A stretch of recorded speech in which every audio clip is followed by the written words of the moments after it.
kami dari kelompok 9 ingin mempresentasikan hasil dari media non-elektronik kami yang berjudul Rantai Makanan.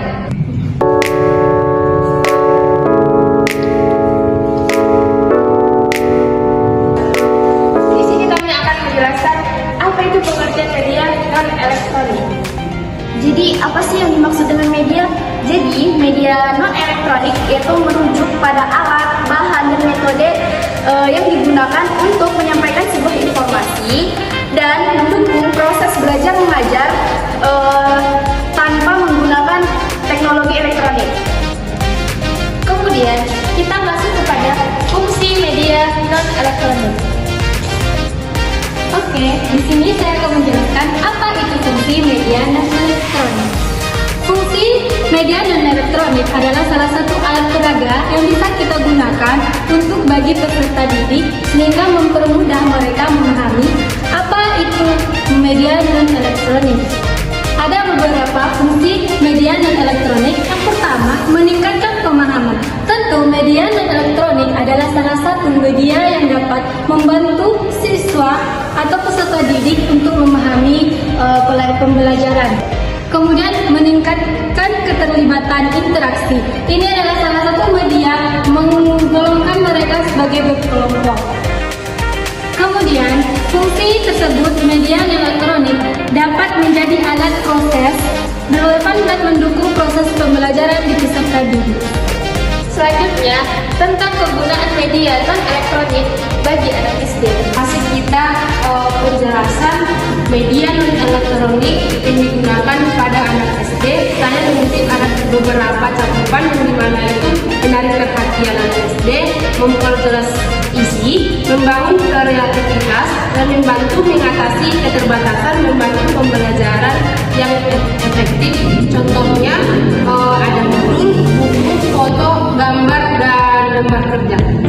Dan pembuatan media non-elektronik serta rantai makanan.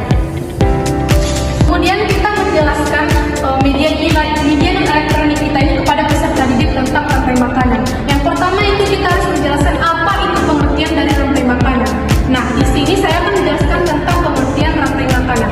Di mana pengertian rantai makanan ini adalah suatu peristiwa antara makhluk hidup yang dimakan ataupun dimakan atas suatu urutan tertentu. Yang dimana urutannya yang pertama itu produsen, konsumen primer, konsumen sekunder, konsumen tersier, konsumen final, dan dekomposer. Nah, dalam rantai makanan ini makhluk hidup mempunyai peran yang dimana rumput sebagai produsen yang bisa menghasilkan makanan tersendiri. Kemudian urutannya melompat kepada konsumen primer terdiri dari belalang ataupun hewan-hewan herbivora yaitu belalang dan katak, termasuk juga kepada konsumen sekunder. Selanjutnya melompat kepada konsumen tersier. Konsumen tersier ini termasuk kepada hewan herbivora yaitu ular. Kemudian konsumen final. Konsumen final ini juga hewan omnivora, hewan pemakan segalanya. Kemudian yang terakhir dekomposer. Nah, apa itu dekomposer? Dekomposer adalah rantai makanan urutan yang terakhir yang disebut sebagai pengurai. Yang dimana kenapa bisa pengurai? Ini biasanya disebut pengurai. Kenapa bisa pengurai?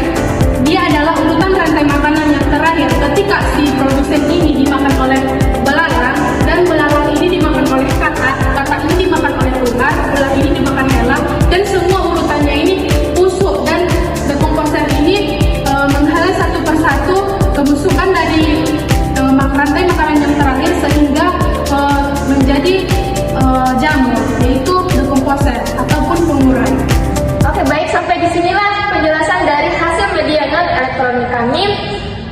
Kurang dan lebihnya kami mohon maaf. Semoga penjelasan yang kami berikan bermanfaat bagi kita semua.